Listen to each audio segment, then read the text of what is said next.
Okay, do something for me. Close your eyes. It's 100 years ago, and you're poor, really poor. The shoes on your feet have holes in them, and you've just walked into a shoe factory in a small muddy town in the middle of Europe, begging for a job. Now, you know what's coming next. You've seen it 1,000 times. Long days, tiny pay, a dirty little room to sleep in. That's the deal. That's always the deal. But not here. Because here, something crazy starts to happen. They give you a house, a real house. Brick, with a little garden, and it's yours. They build a school for your kids, a hospital for when you get sick, a shop, a cinema, a swimming pool, and at the end of the year, they hand you a cut of the money the factory made. Not because they have to, that's just how this strange place works. And then, one day, you look up, and it hits you. This whole town, every street, every house, tens of thousands of people, was built for one reason. For you, the worker, the little guy who makes the shoes.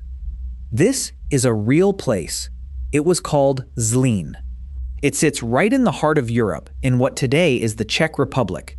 And the man who built it, a whole city just for his workers, started with almost nothing. He was the son of a poor village shoemaker. His name was Tomáš Baťa, 18 years old. A tiny bit of money, about 800 gulden, just a few $100s, split 3 ways with his brother and his sister, and within 1 year he was broke, nearly finished before he'd even begun. 800 gulden. Remember that number. This is world's richest. And here, we don't just tell you about the men who took giant fortunes. Every now and then, we find the rare one who gave one back. First time here? Hit subscribe. It's free. And today, the whole story of the shoe king who built his workers a city. Now, quick warning. If you've watched this channel before, you know the kind of stories we usually tell. Empires stolen overnight, families at war over money, bosses who ran off with the cash and were never caught. This one is the opposite of all that. This is the story of a man who did the strangest thing a rich man can do. He built a huge fortune, and then he spent it building a better world for the ordinary people who helped him make it. But don't get me wrong, this is not a fairy tale, because everything he gave, the houses, the school, the hospital, came with a catch, a big one. Hold that thought. So let's go back to the start. Tomáš Baťa was born in 1876 in that same little town, Zlín. His family had made shoes for generations, for hundreds of years, they like to say. So shoes were in his blood from the time he was a boy. And in 1894, when he was just 18, he took that tiny inheritance and started a shoe company with his brother and his sister, and it almost died in year 1. Within months, they owed way more than they had. The whole thing was about to sink. Then his sister got married and left, and his brother got sick and died young, which left Tomáš, still basically a kid, all alone, holding a company that was drowning. And right there, at the lowest point, he did the thing that would change his life. He looked at the problem cold. And he found a cheaper, smarter way. Everyone else made shoes out of expensive leather, so Tomáš made his out of cheap, light cloth. Simple, plain, but cheap enough that a normal working family could actually afford them, and they flew off the shelves. In 1 year, he went from nearly bankrupt to a real, growing business. That cheap cloth shoe saved him, and it taught him the one lesson his whole empire would be built on. The big money wasn't in selling fancy shoes to a few rich people. It was in selling cheap, honest shoes to everybody, to the whole world, most of whom, back then, could barely afford shoes at all. But to sell shoes to everybody, you have to make them faster and cheaper than anyone alive. So Tomáš did something no other European boss would even think to do. He got on a boat, and he sailed to America. And when he got there, he didn't go shaking hands in fancy offices. He took a job, on the factory floor, as a normal worker. For months, he stood on the shoe lines of America, just another pair of hands, because he knew something simple. You can't really learn how a thing is made by taking a tour. You learn it by doing it yourself. Then he took everything he'd seen and he brought it home. He built modern factories. He put in moving belts, carrying the work from hand to hand. He broke shoemaking down into small, simple steps, exactly like Henry Ford was doing with cars. In fact, that's what people started to call him, the Henry Ford of Czechoslovakia. And he became obsessed with speed, with waste, with cost. Every little workshop ran like its own tiny business. Every coin counted, every step timed and sharpened and timed again. And it worked, on a scale that's hard to even picture. Giant army boot orders in the First World War lit the fire, and by the late 1920s, Baťa wasn't just a big shoemaker anymore. Back then, he was the biggest on earth. His little country had become the #1 seller of shoes to the rest of the world, and Baťa was more than half of it. At his peak, his factories were pumping out tens of millions of pairs of shoes a year, with tens of thousands of people working for him around the globe. Just think about that for a second. One company, from a tiny country most people couldn't even find on a map, making a huge chunk of every shoe crossing a border on the whole planet. He took the most ordinary thing in the world, a pair of shoes, and turned it into an empire. From a little handful of borrowed coins, and a company that nearly died in year 1, to the shoe king of the world. Now, stop. Because here's the part that makes Tomáš Baťa different from almost every rich man in this whole series. He didn't take his fortune and hide behind big gates. He poured it back, into the town, and into the people who worked for him. He took Zlín, which remember, was already there, a sleepy little place of about 3,000 people, and he turned it into something the world had never seen. A whole city built around the worker. The houses started going up as early as 1912, thousands of them. Neat little homes, row after row, each with its own patch of green out front. He built a hospital, schools, a big shop, a hotel, a cinema, sports fields, a pool. He hired young architects and handed them an empty field. And they built something that still looks modern today. Clean lines, glass and red brick, a whole city laid out in tidy rows, wrapped in green parks. People still travel to Zlín just to walk around it. And that sleepy town of 3,000, it grew into a busy city of tens of thousands. Almost every single one of them, in some way, working for the shoe. Baťa even became the mayor of it. But here was his wildest idea of all. He didn't want employees. He called his workers co-workers, and he set it up so that each little workshop shared in the money it made and the money it lost. So every man on the floor actually had skin in the game. Do good work, make more money. Simple as that.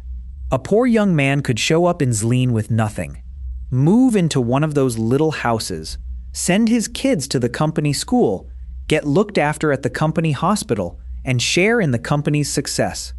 For a factory worker back then, that wasn't just a job, it was a whole new life. So picture it. Picture yourself right in the middle of it. You're 17. You've come to Zlín from some poor little village with nothing but the clothes on your back.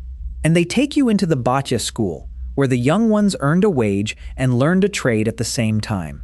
Living together, taught to work hard, to save their money, to stand on their own 2 feet. They give you a bed, a wage, a future. A few years go by, and now you're running a little workshop of your own, taking a cut of the profit. You get married, and the company hands you a set of keys to your own brick house with a real garden in a clean green town built for people exactly like you. Your kids are born in the company hospital. They go to the company school. You're not rich, you'll probably never be rich, but you're safe. You've got a roof over your head, and you're somebody, a co-worker in the biggest shoe company on the planet. In those days, days of slums and dirt and no help from anyone if you fell, that was close to a miracle. Boys like you, trained by the thousands, became the backbone of the whole company. And the sharpest ones got sent all over the world to run Baťa's factories. It was like a machine for turning poor village kids into the bosses of a global business. To a young man who showed up with holes in his boots, it must have felt like being handed the whole world. So, why? Why would a tough, hard-nosed businessman, a man cold enough to become the biggest shoemaker alive, spend a fortune on houses and hospitals for the people on his factory floor? Okay, let's be honest here, because the honest answer is the good part. There were really 3 reasons, and all 3 were true at once. 1, he actually believed it. Baťa was sure that a worker with a home and food and a school for his kids was simply a better worker. He thought being decent and making money pointed the very same way. 2, loyalty. Give a man a house and a future, and he doesn't run off to the factory down the road. The whole system tied Baťa's best people to him, for life. And 3, and let's not pretend otherwise, control. He said it himself, almost coldly. He shared the money with his workers not out of the goodness of his heart, but because it made them work harder. So no, this wasn't charity. Because the Baťa system came with a tight grip. Unions were pushed out. Politics were banned inside the factory. Your pay, your house, your school, your doctor, your whole life was tied to the company. And if you ever left the company, you left every bit of it behind. People have called it a golden cage, and that's fair. A place where you traded a little slice of your freedom for a whole lot of safety. There were rules for almost everything: how you worked, how you saved, even how you behaved outside the gates. The company looked after you, and the company watched you, about equally. So no, it wasn't some perfect fairy tale. But here's why the story still matters, 100 years later. It worked, it lasted, and it got copied, town by town, all over the world. And whatever the reason behind it, the house was real, the hospital was real, the school your kids went to was real. For a factory family back then, that was a completely different life. For the people inside it, the good of it wasn't some nice idea in a book. It was the roof over their heads. Because Baťa didn't stop at Zlín. The company he built went on to copy that city all over the planet, in England, in Holland, in Poland, in Canada, in France. And, in time, a huge one in India, a town called Bhatanagar, just outside Calcutta, that grew into one of the biggest Baťa towns of them all. A whole community of thousands built around making shoes that a lot of people in India still remember today with real love. Everywhere Baťa made shoes, a little piece of Zlín tended to grow up around the factory. The same neat houses, the same schools, the same idea. But one thing, so the credit goes to the right man. A lot of those towns around the world, and the company's most famous building, a giant 16-floor tower with an office built inside a moving lift, came later, after Tomáš was already gone, built by the men who took over from him. The city that's truly his and his alone, is Zlín.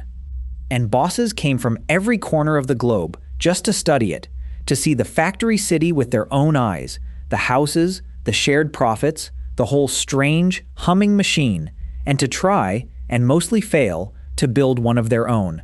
Because Tomáš Baťa's own story ended fast. And way too soon.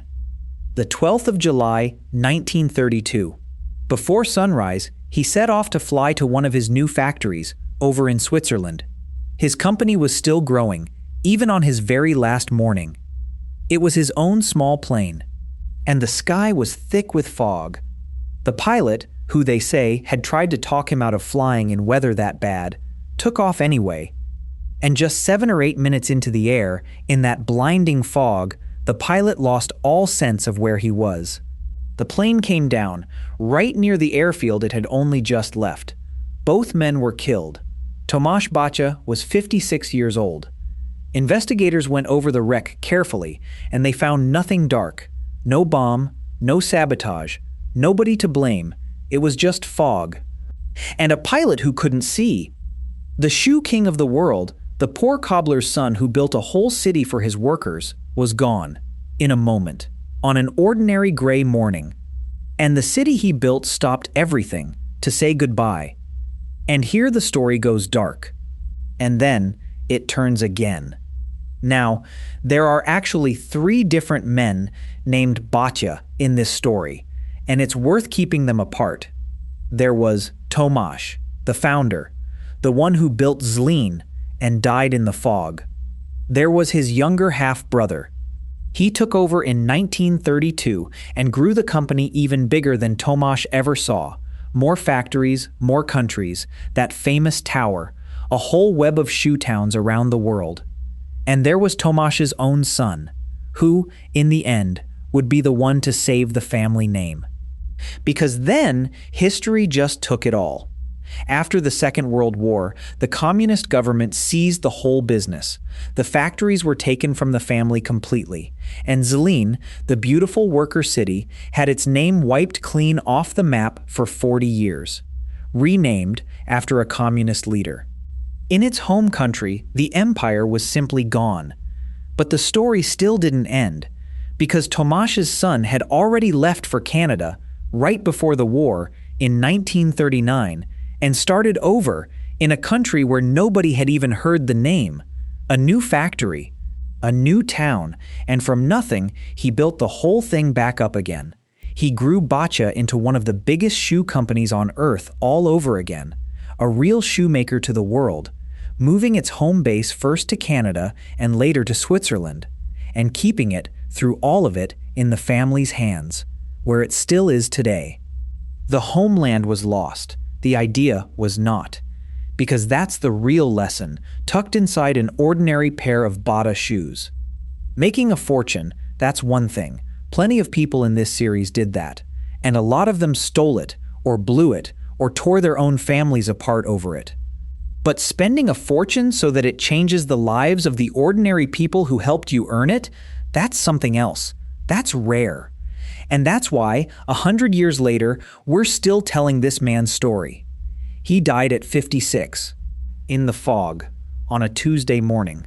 But the city he built is still standing, and his idea that the people who make the shoes deserve a house, and a school, and a hospital, and a share, outlived him by 100 years. Think about the men we usually meet on this channel. The ones who built a fortune just to steal it, or gamble it, or get crushed under the weight of it. Tomáš Baťa did almost the exact opposite. He spent his money, on purpose, stubbornly, and yeah, cleverly too, on the everyday lives of the kind of people the world never even notices. So next time you slip on a cheap, comfy, ordinary pair of shoes, maybe a pair of bata, in a shop in India, or Africa, or somewhere across Asia, stop for just 1 second and think about who's really behind them. Somewhere, in some factory town, a worker made them. And a long time ago, a poor cobbler's son decided that that worker, the one nobody ever takes a photo of, the one whose name is never on the box, deserved a whole city. He wasn't a saint. His kindness had a grip in it. But he understood something almost none of the giants in this series ever did. That real riches aren't the number in your bank account. They're what your money actually does, in somebody else's life. 800 gulden. Remember? That's where it all started. A poor boy, a broke teenager, and out of that, an empire, a city, and a name still stamped inside shoes on half the world's feet. All of it, from a few hundred borrowed dollars and one stubborn idea about ordinary people. That's what World's Richest is all about. Not just how the money gets made, but what it's finally for. We'll see you with another one very soon.